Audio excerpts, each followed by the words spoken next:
Good morning, good day. This is Preston Smith, Editor-in-Chief at The Corners, and also your detective, I hope, in Central Europe with CDDI. And this is the one thing. Actually, all we're doing today is we're going to rerun a segment of a previous show. That was an interview with the head of the Christian Joy Foundation, Henryk Podsiadly. And the reason why I'm doing this is, well, one, they're in the process of raising money for the next food and supply drive, which is going to be September 1st in Zabki, which is like a little suburb of Warsaw.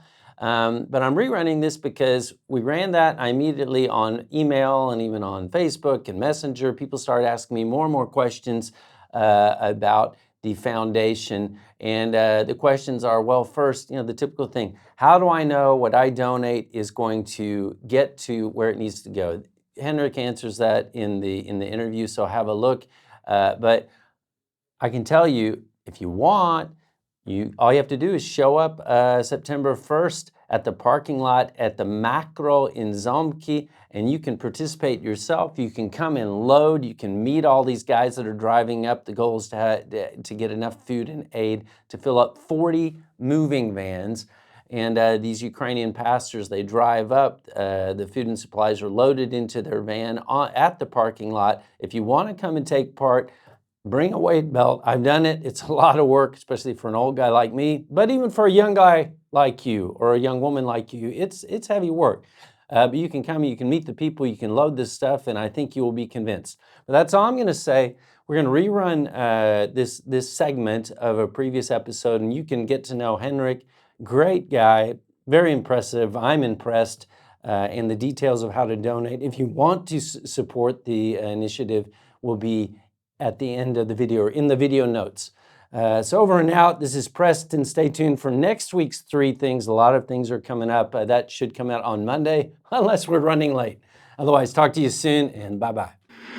Okay, we're back with the third thing, but you're not a thing. This is Henryk Podsiadly. I need to think about how to introduce these segments when I have people here. But anyway, the third thing.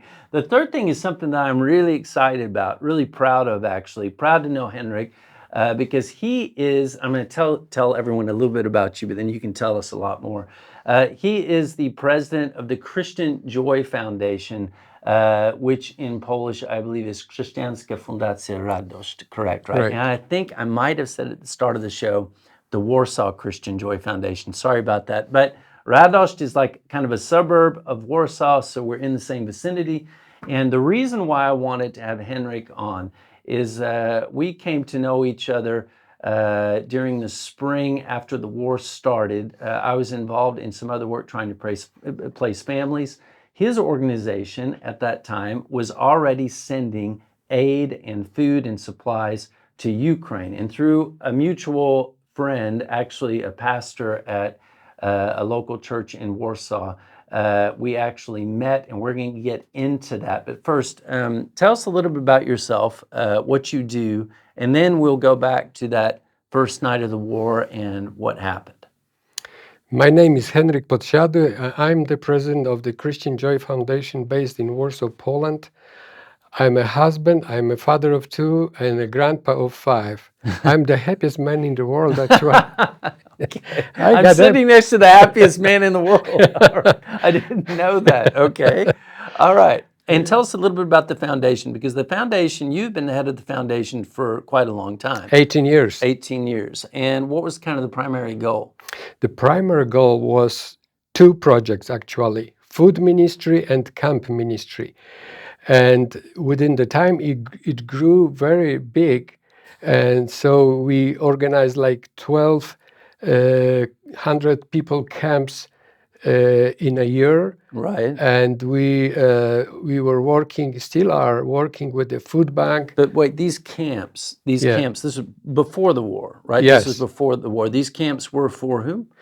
For orphans and poor children. For orphans and poor children. Yeah, they didn't pay a penny. None of them had one. But they were out of Ukraine or out of Poland or both? At the beginning, they were all Polish. Right. But a few years before the war started, we started getting Ukrainian children to our camps because there was quite a big minority of Ukrainians in Poland already. Right. 2014.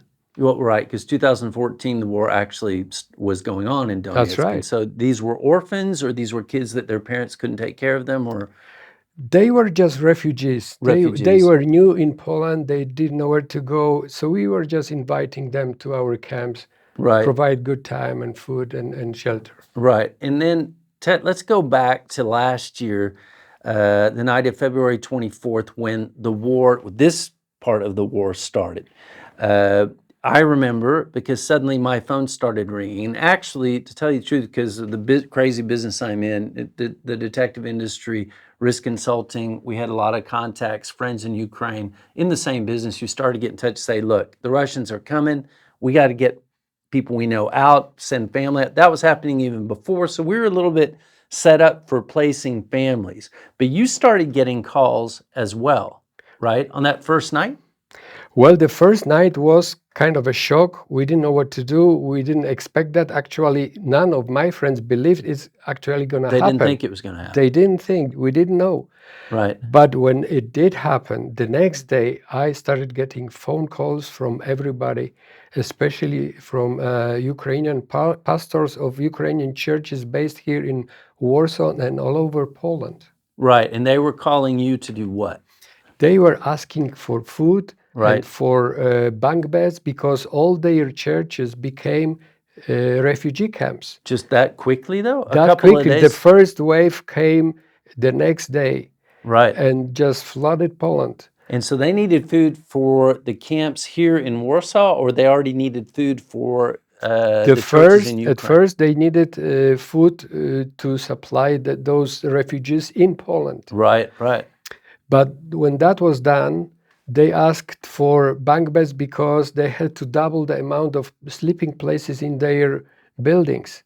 Right. And then they asked for food because those friends of mine, pastors of Ukrainian churches here in Poland, they had their friends, pastors in Ukraine, all over Right. Ukraine, asking them to do something, to help. So they called me, Henry, can you help? Can you do anything? What do you need? We need food, we need clothes, we need all kinds And of... they called you because they knew that you had this, you Because I was already helping them. in the sense of providing for Yes, orphans and getting because food and all our that. charity is a registered charity and we have tools to get more supply. But you weren't prepared for this. I weren't. No. I wasn't. I thought at the beginning we are going to do something, but when the need was so great, Right. I called my friends from abroad and say, hey, this is what we need to do. Right. Send us a lorry or two, because lorry in England, you know, and Yeah. Northern Ireland. But they were sending all those big trucks, 43 of them from Northern Ireland only.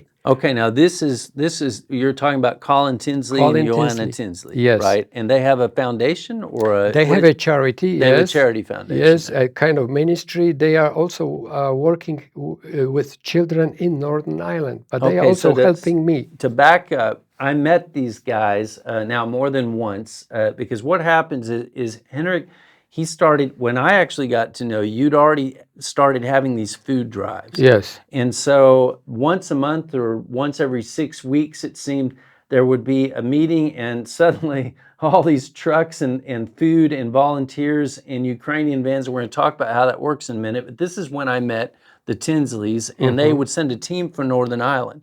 But they started raising money in Northern Ireland, or where did all this come from? Because they sent a lot. Yes, when the war started, actually, the day before, Colin and I finished refugee camps, Right, orphan camps in Warsaw, Poland. right, And then Colin went to another place in Poland to do another camp because there was the winter break in another period of time.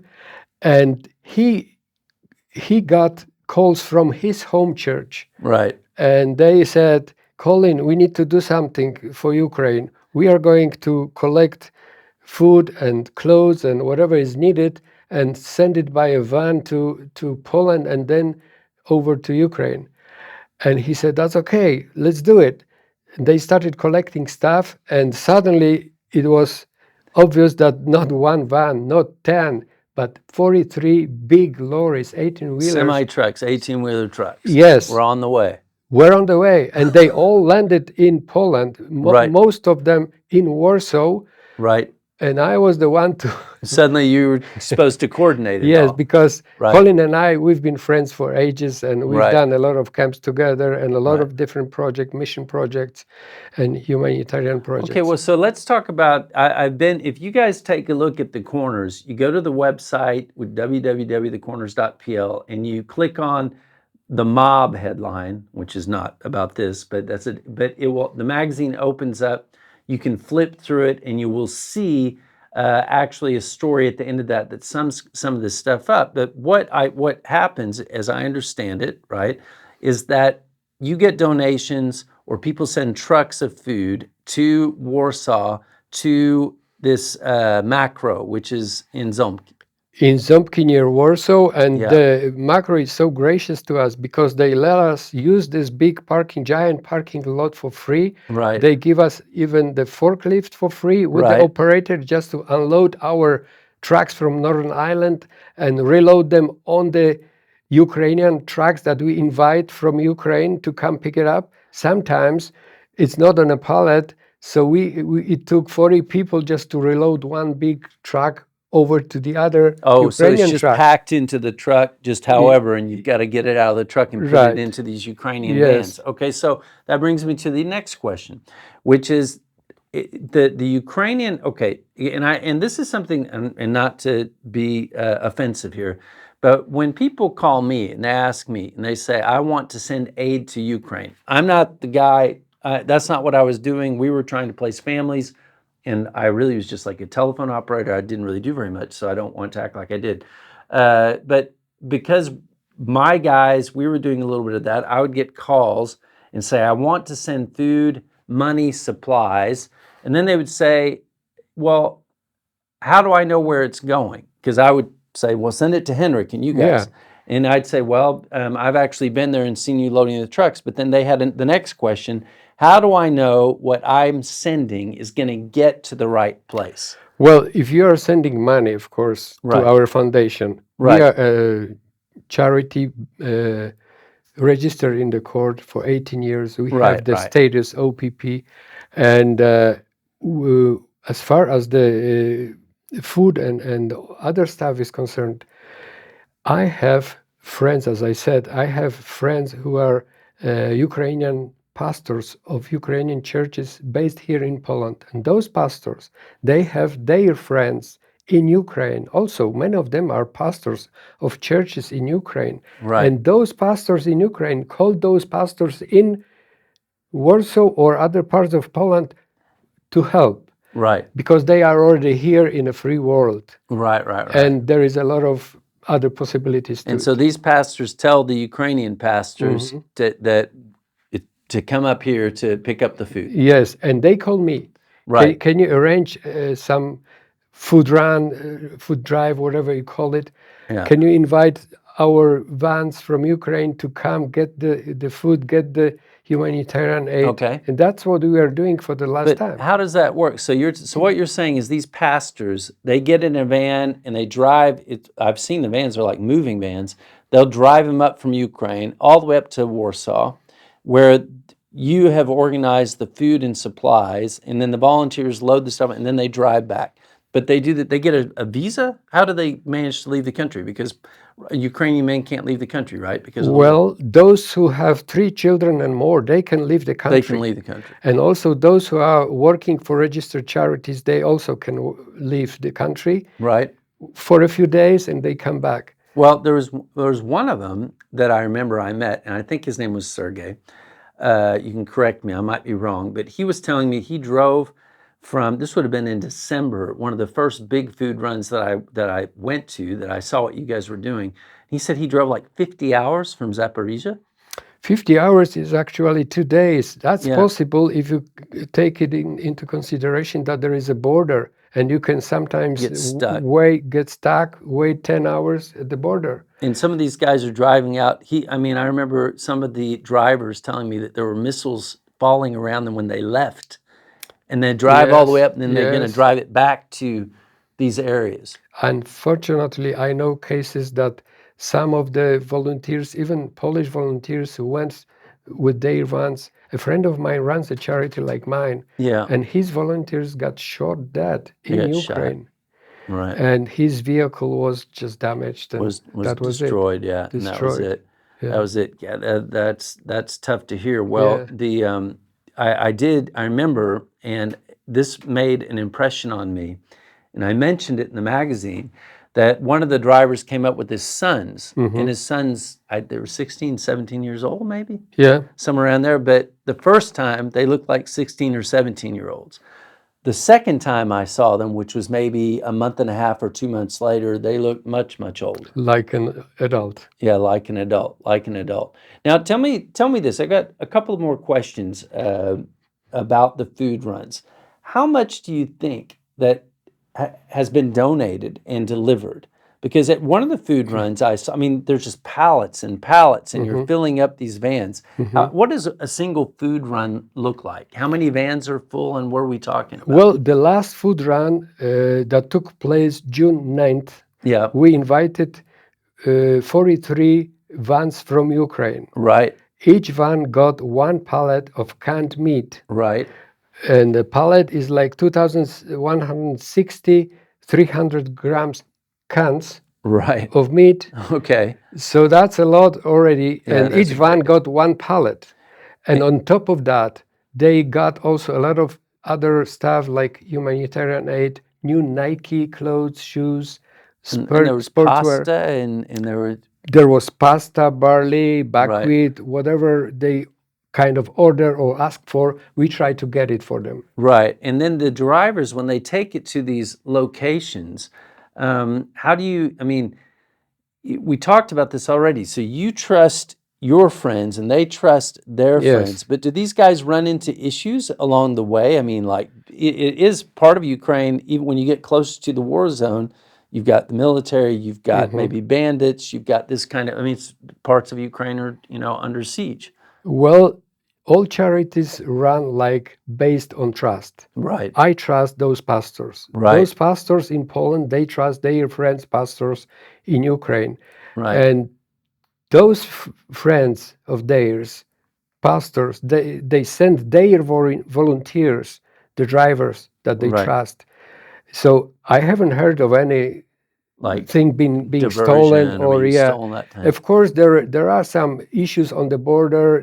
The Ukrainian customs officers, they are amazed and they wonder how is that possible that one van would get so much food for free and other stuff, new clothes, and they would like to charge it, but they, so they were like wanted to charge like customs sometimes taxes. yes, Right. It's rarely, but sometimes they would like to charge it, and then the drivers have to prove that it's for free, it's a gift. It's a gift. So it's a charity. my charity, on a head letter of the charity, we write a gift certificate in Polish and Ukrainian language, stamp, signature, and each van driver would get one of those. So, but sometimes it doesn't help, and they want to see photos how it's possible. What you mean, so- photos of how it's being distributed, or Right, here at the Makro, and when they right. show Oh, even at the Makro, of where the it's coming from. yeah, was- because and then the customs officer, they saw 43 vans, Ukrainian register plates, and all those trucks full of stuff being loaded, and they understood. That's okay. That's You're right. right. Then they Let's then go. they, You then they go. let it through. They, Then let it through. yeah. All right. Well, look, there's another food drive coming up, right? Yes, September 1st, September 1st. Friday morning. I am going to invite 50 vans this 50 time. vans. That'll be a record. Hopefully, it's a big step of faith. So, So how much do you need in donations to fill up 50 vans? just to Approximately.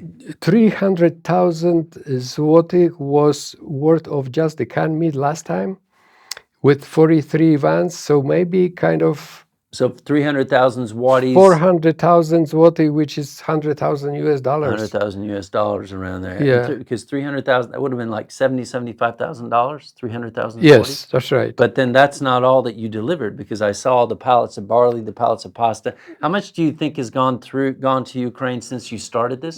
Wow, counting all those 43 big 18-wheeler trucks, Oh, that first, yeah. a few million of US million. dollars. Right. Well, congratulations. That's That's really something else, something to hear. And I tell you what we're going to do at the bottom, if you look at the YouTube channel and you'll see, more information, I'm going to make it easy for you. We're going to put the information for the foundation there, so you can donate in Polish zlotys or in euros or in dollars or in pounds.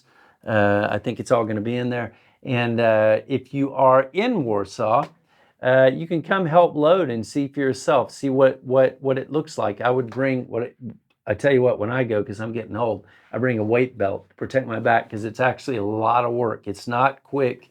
It takes several hours and a lot of people unloading trucks or the pallets and helping these drivers pack it onto the vans, because you don't want them to get too exhausted before they've already driven all the way up to Warsaw. They've got to drive all the way back to Ukraine, and these are hard trips. So if you want to come out and help, you want to volunteer, that's great. That's in Zabki, which is like a little suburb of Warsaw. If you want to donate, though, there's a lot of people already helping on the ground. The donations are key, so I would encourage you to do that. And I hope that this next food run is a big success. Yes. And really, I hope this war ends soon, because this is unbelievable what's going on. Otherwise, that's it, over and out. This is the end of the 3 things. I hope I see you next week. In the meantime, tune in to www.thecorners.pl.